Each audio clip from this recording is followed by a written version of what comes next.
to get your view on a question I asked an earlier candidate, whether failure to meet performance targets should be treated as a discipline issue. Just your view, briefly. You know, having been a leader of judges and magistrates, and they're watching me, I don't want to answer that question. Maybe you can just share with us your view. What do you think? Is it a discipline issue that we should consider for our consideration? It should be an administrative issue. It should be an administrative issue? Yes. Okay. Yes. Thank you, Judge, and I wish you well. Thank you very much, Commissioner. Thank you, Commissioner Sirani. Thank you, Honorable Chair. This is Warsame. Good evening. Good evening, Commissioner. You can take a seat. Yes. I'm having a challenge with the sound system.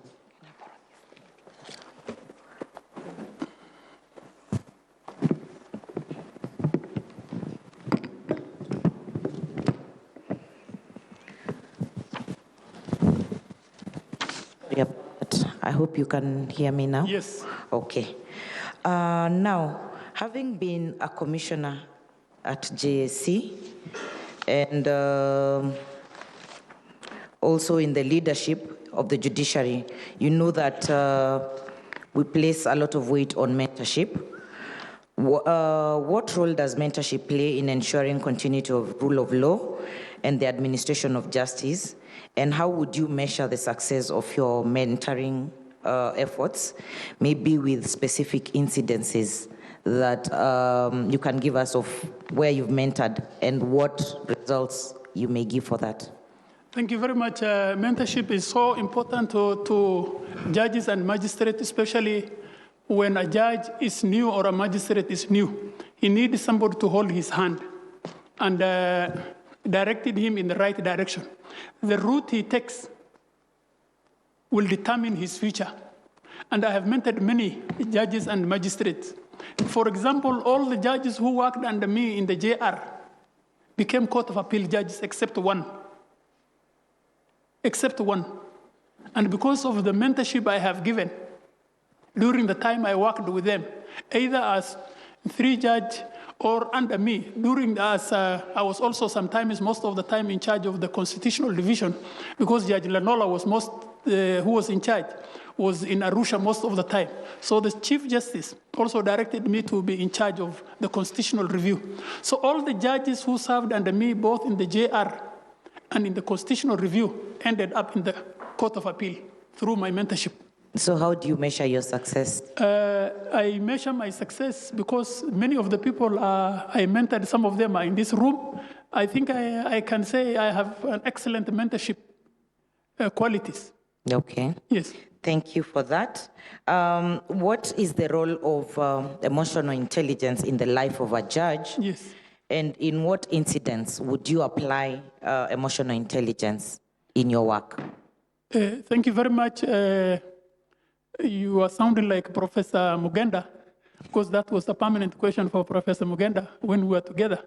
Emotional intelligence helps to cool down difficult situations and positions. It is a way of maneuvering difficult circumstances to get a good result out of the position.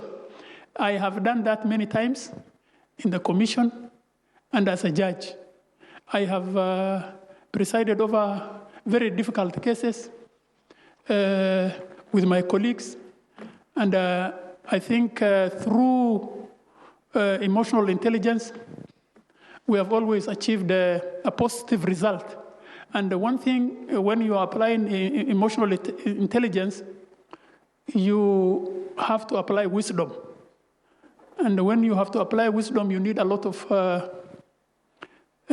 qualities, like you must be patient sometimes, you must be able to diffuse the situation, sometimes making 1 or 2 jokes, such that you keep everybody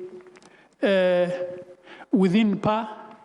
So, and sometimes, you know, emotional intelligence, when you are dealing with very contentious matters involving contentious advocates, You need a lot of wisdom and a lot of emotional intelligence, and which has helped me in my life as a judge.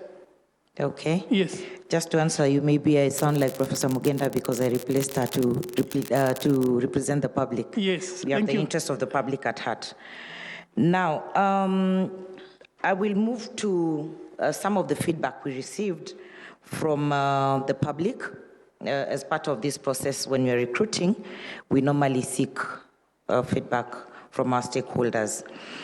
And we have quite of good things that have been said about you, Judge, and that is commendable. There are concerns that were raised by some people who said your interpersonal skills are wanting in the manner that you're straightforward, and sometimes this rubs people the wrong way, while others felt that they are, once they get used to working with you, then you're very amiable and easy to work with. So I wanted to know, how do you balance your straightforwardness to ensure that you maintain good relations with others at all times? Thank you very much. Commissioner, one thing I have, and which I always, God has given me, I have a golden heart, which accommodates everybody, no matter his position. I can relate with the T-boys in the court, and I can also relate with the Chief Justice. And we've never had a problem in terms of personal relationship. The problem is one. Many people tend to know me, but they don't understand me. But when they understand me, they get the true position of Judge Warsame, which is a man who has a golden heart. I'm not a great judge, but I'm a man who has a golden heart. Okay.